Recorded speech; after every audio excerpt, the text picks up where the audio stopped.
Come back again on another episode on My Two Cents. We have someone wonderful in our midst today. And through him, we'll be learning more about mental health, especially related to men in the UK. So, join us to make welcome Henry to this wonderful podcast. Henry, you're welcome. Thank you, man. Thank you very much brother. for having me. Just for the sake of the viewers, can you briefly introduce yourself, Henry, and what you do? My name is Henry Ane. My friends who are close to me call me Henry Bogu. I'm a Nigerian, and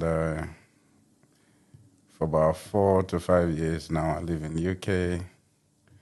I'm currently, I work with the Ministry of Justice.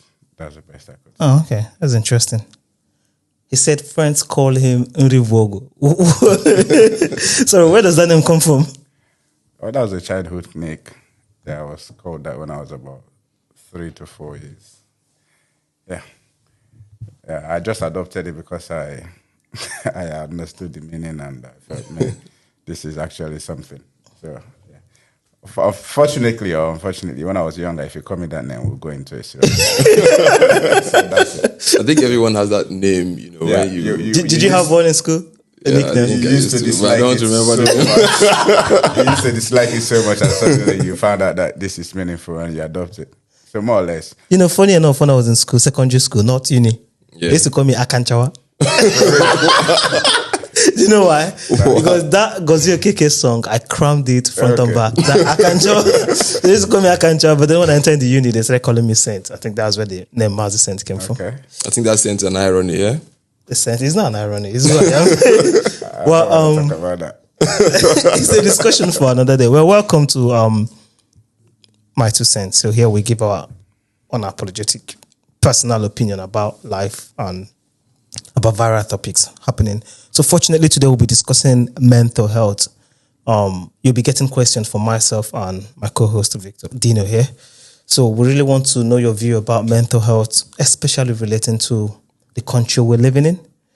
If you agree with me, a lot of men in this town are slipping into depression. Day by day, we're hearing cases of people, committing suicide and stuff. Not because, they're not strong. Most of them are strong men where we're coming from, but they come here and they couldn't cope. So we really want to have an insight into what are the causes, what are they not doing well, and are there possible ways, we can adopt to help us, record lesser numbers and an incident of suicide. For the very first question for me would be, just like I said, in the recent years, we've had increasing reports of, mental health, suicide and depressions among men, especially in the UK. Why do you think this increase is happening now? Well, to be honest, but I know of a different look towards this. That look has to do with a contrastive view, which purports that men, in recent time, like you said, should have less depression or depression cases now. Yeah. Unfortunately, I wouldn't completely agree that men have it more now. Okay. Instead, I would insist that I believe from that point of view or that school of thought that it should be lesser now than it used to be. Yeah, I'm speaking from the point of view of an African man. Okay. But the records and the reports say otherwise. Okay, now what I mean is this. From a patriarchal community, Okay. which Africa is. Yeah. Yep. I believe that before now, men look after the family exclusively. Yeah. So if a woman is being married into a household, so what she does basically is look after the children at home.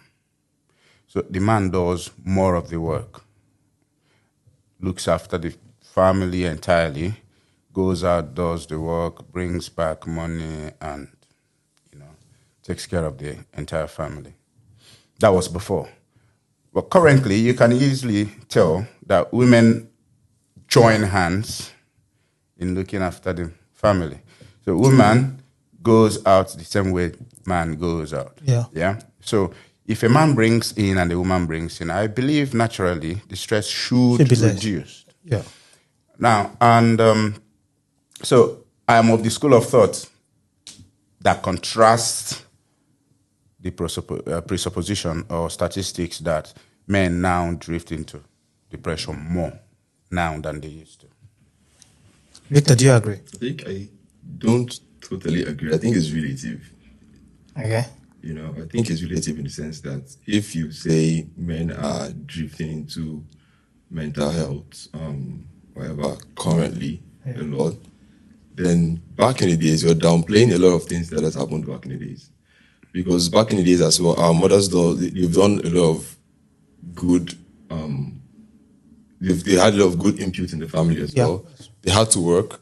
But should I say working 9 to 5 now is possibly more pronounced than it was back in the day? They had their own fair share of. They were not just loud about it. At home. Yeah, they were not just loud about it. Which were primarily domestic.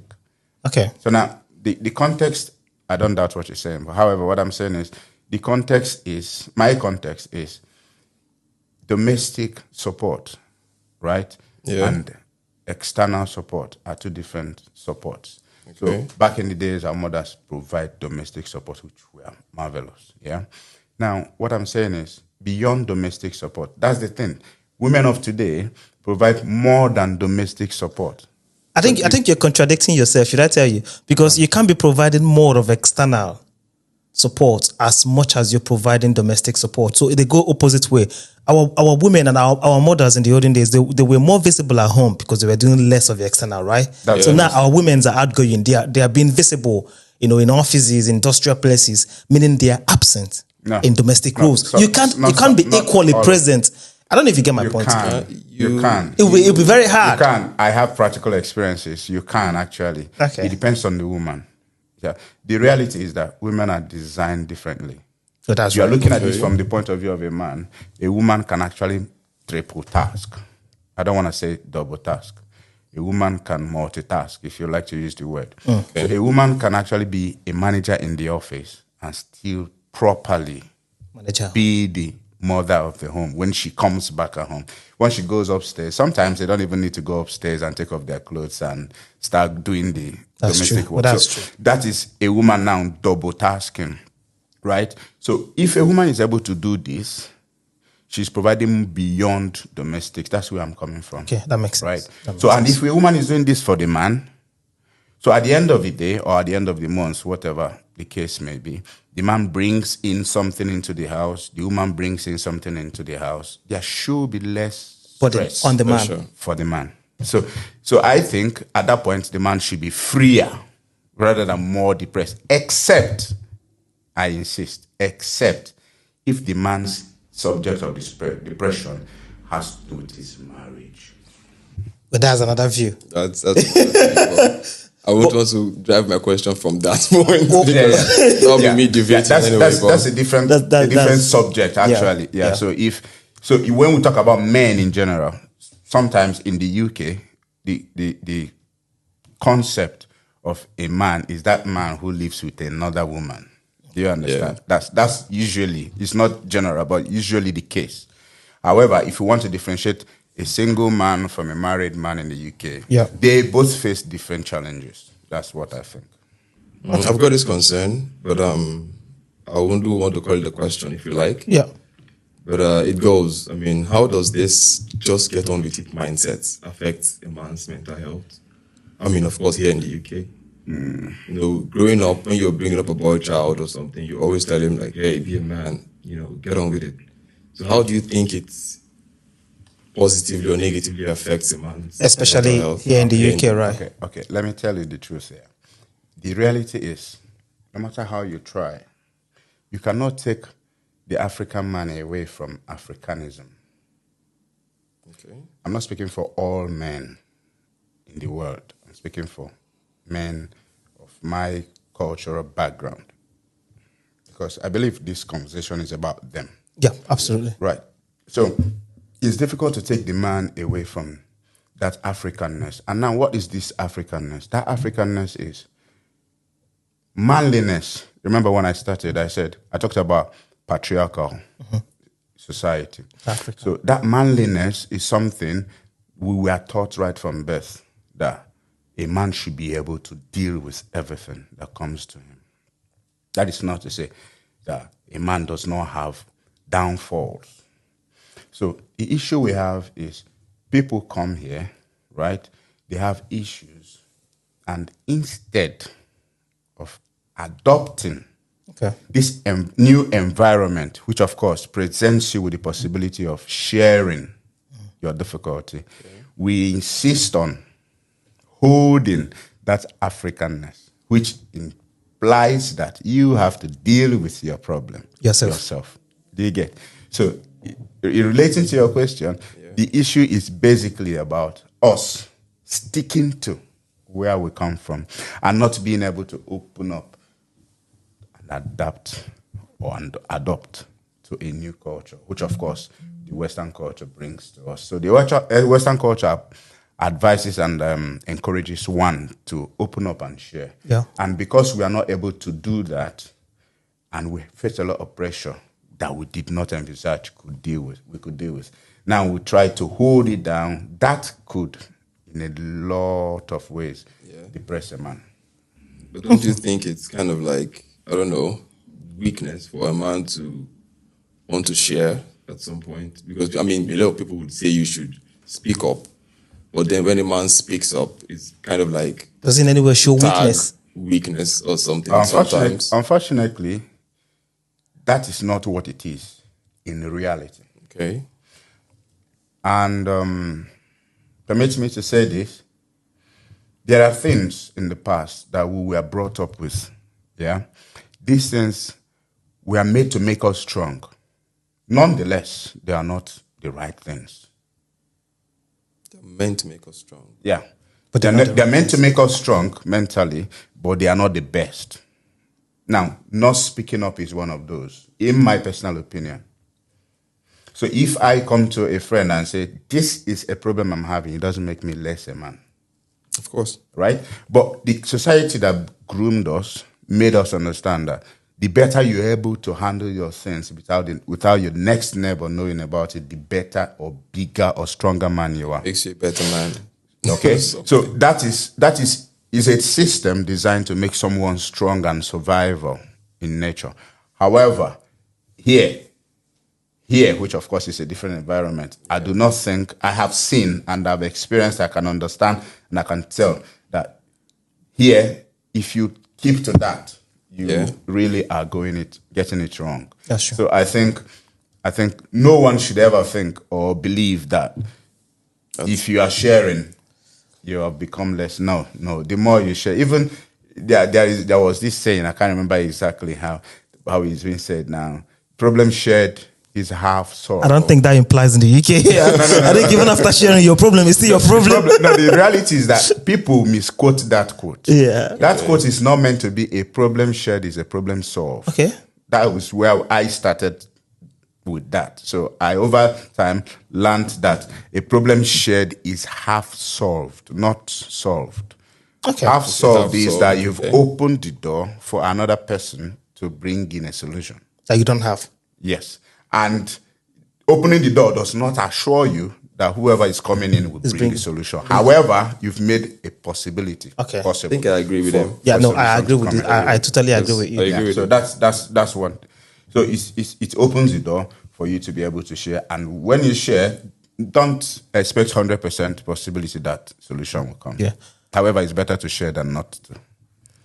Okay. Actually, my next question is very, very related to what Victor has just asked you. So the report, a recent data from Wikipedia shows that 19% of women experience some form of depression.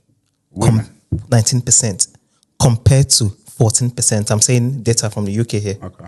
Compared to 14%. However, women report higher rates and men are less likely to seek help, accounting for only 36% of NHS therapy referrals. So the record, however, shows that men account for 3/4 of annual reports of suicide, 3/4 in the UK. What do you think that makes it very hard? I know you've touched it a little bit, but what do you think makes it hard for men to come forward with their problems when it comes to mental health? Do you think it's pride, ego, or do you think it's like Victor says, they would be tagged as maybe lily-livered or chicken-hearted or weakness, whereas women they are good with it. Right. They get depressed and they're coming forward. So what is the problem? Can we fish it out? The woman figure, in my very little understanding of womanhood, the woman figure has that possibility of speaking out, right? Or opening up, if you like. If a woman feels, women are emotional, more emotional than men. Yeah. So, and when someone is emotional, you tend to do certain things unplanned. If I'm talking to a woman whose husband has beaten and she's trying to cover it, Okay. there is possibility while I'm talking to her that she's going to start crying. And you will figure out. Yeah, so she's going to leak. But if I'm talking to a man whose wife just asked to leave the house and I met him on the street, there is chances that I might speak with him in the next hour and I won't be able to find out that he's not going back home. Damn. So I think... Did you get that, Victor? Yeah, That's It's very deep, simple. man. That is a deep, natural. yeah. That one is a natural situation, right? It has nothing to do with whether you're African or European. So that is a factor. Now, the other one is the differential between men. There are men who believe that the more I share my situation with someone,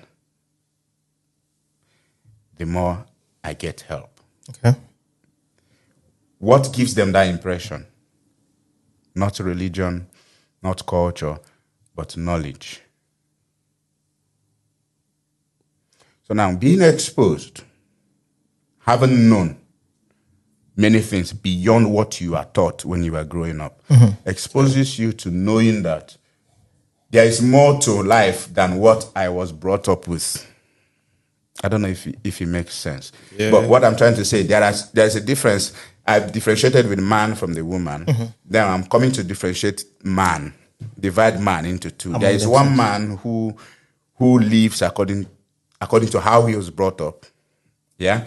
Yeah. And stuck to that orientation, that cultural values or that cultural orientation that he was brought up with. Then there is the other man who has this other upbringing, however, has been exposed to knowledge.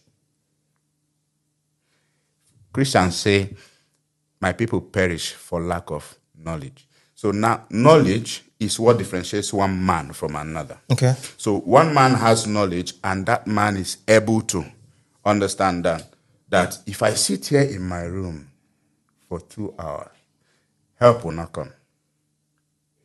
If I lock myself up for 20 hours, help will not come. If I string myself up on the fan and commit suicide, help is not provided.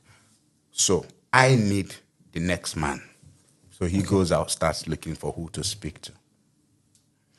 So that is the problem. So we have few people, regarding your question, we have few people who are willing to open up because we have few people who are knowledgeable about the difference between what a man is, according to what we were taught, or a man should be, according to what we were taught, and what life presents to a man.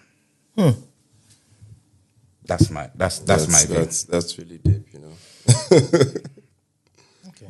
That's really deep, and I wouldn't want to hit it so much. So we don't but, just have differences between a man and a woman. We also have differences among men. Yes. Yeah, Exactly. there are differences among men as well. And frankly, it revolves around knowledge. That's true. Wow. What one man knows, the other does not. But then, what do you think are like the early signs of those depressions you're talking about? Yes, very That people important. often tend to not notice, or should I say miss, if you like. Well, yeah, I think I mentioned it in passing when I said a man chooses to stay inside the house for 2 hours. Permit me to make this an external reference. Here in Portsmouth, yeah, We have a football team. Okay. A football team that's been on for more than 5 years now. This football team is made up of both Africans and Europeans combined. So what we do is, none of us is a professional football. Of course, most of us have gone past the professional age of football. Yeah. So what we do is we come out to have a feel of that Africanness. Not just that feel, but we come out to have a feel. Assuming I went to work from Monday to Friday, right? And I choose Saturday. Saturday is our game day. So I come out to the pitch just to have that presence with other people. What am I coming to do? I'm trying to distract myself from whatever work has done to me between Monday and Friday. Mm-hmm. Right. So when someone, this is directly now answering your question, when someone decides not to avail himself, a man, avail himself of these kind of privileges that exist every other place besides Portsmouth. Because I'm sure football is not just that one. There are other things you can actually look around. I do go to church. Yeah, not every Sunday. Every Sunday I'm not working. I go to church. And when in church, I try to get involved. These are things that, beyond growing your spiritual life, growing your social life in the case of football, they distract you from your other issues. And how do they distract you? When you meet people, if you come to the football pitch, for instance, we have about 50-something people coming out to play. So, and after football, we gather up and gist and sometimes drink, have some fun. People talk about their COS issues. Others talk about their wife asking them to come back home. So when people talk about their problems, what do you tend to hear? You tend to hear someone mirroring your problem. That is, of course, if you are there. Yeah. They may not know they are talking about a similar situation you have, but they're just talking about it for talking's sake. But if you are not there, you would not know about it. So now, being available is very important. So the early warning sign is simple. At that point, when you start staying away from people. Isolation. Isolation is master key. In fact, is the password to depression. Because no one who communicates with others gets depressed. That's the reality of life. Yeah. Depression is that you dealing with a vicissitude of life, right, that is choked up to you. No one else knows about it. So, but if you allow that thing to lock you up in a door, behind the door, a lot of things can happen.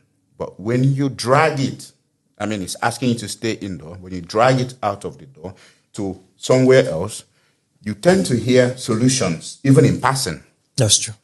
And you tend to hear solutions from people who have solved a similar situation in the past. And of course, that could be a grasp for you. Yeah. When I mentioned COS, I meant it seriously because I know that is one of the issues we usually have here. So people could be dealing with COS issues. They have like 1 month before the government asks them to leave, go back to their country. So these are things it seems like no one can help you with. That can easily depress someone. But the fact is, you cannot help yourself being in the house. Yeah, being locked up in the house. Okay? So when you come out to the beach, where you have 50 whatever people who are almost all depending on COS from wherever and whenever. So when you hear people talk, you hear exactly how they are dealing with their own personal issues. And if you are vocal, you can ask someone, bro, how were you able to do the blah, blah, blah? And he said, whoa, why are you looking for COS?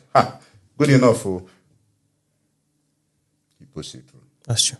So that is one case solved. So in answer to your question, isolation has been identified as seriously the password to depression.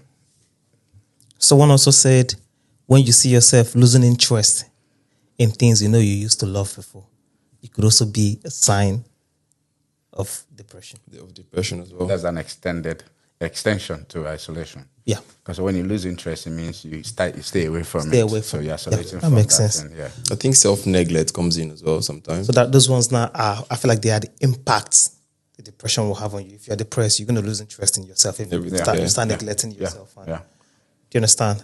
I was going to ask the impact or maybe the roles, social gatherings do to us. But I think you've already touched that. Yeah, You've very already important. answered that. And that takes me basically to the last question for this section. And that will be the very last question here. It says, if there's a man out there listening to us right now and who feels depressed, withdrawn, and doesn't know where to start from, what would be the first small, realistic step you would suggest for them to take? Well, if you're listening to me right now, I think you need to hear this and hear it clearly. I've said it before, but I need to emphasize on it. You are not the first. Personally, I've not been here for too long in the UK, and I know a lot of people. I've never seen anyone, quote me, I have never seen anyone in almost 5 years in the UK who had a problem and never had it solved. I have never seen one. So believe me, millions of people have been in that situation you are in right now, and they have tiptoed out of it. So the first thing you need to do is you need to come out of that shell, be vocal. That's one difference between Africans and Europeans. Someone from here can actually come to me and tell me that he had a problem with his wife yesterday. An African man would never do that. I don't know why he's telling me. He's actually not looking for a solution. But in this case, we need to be vocal more than we are in Africa. Here, problems or the solutions to problems do not come to you. You go looking for them. Of course. So you don't stay in-house and cling on depression.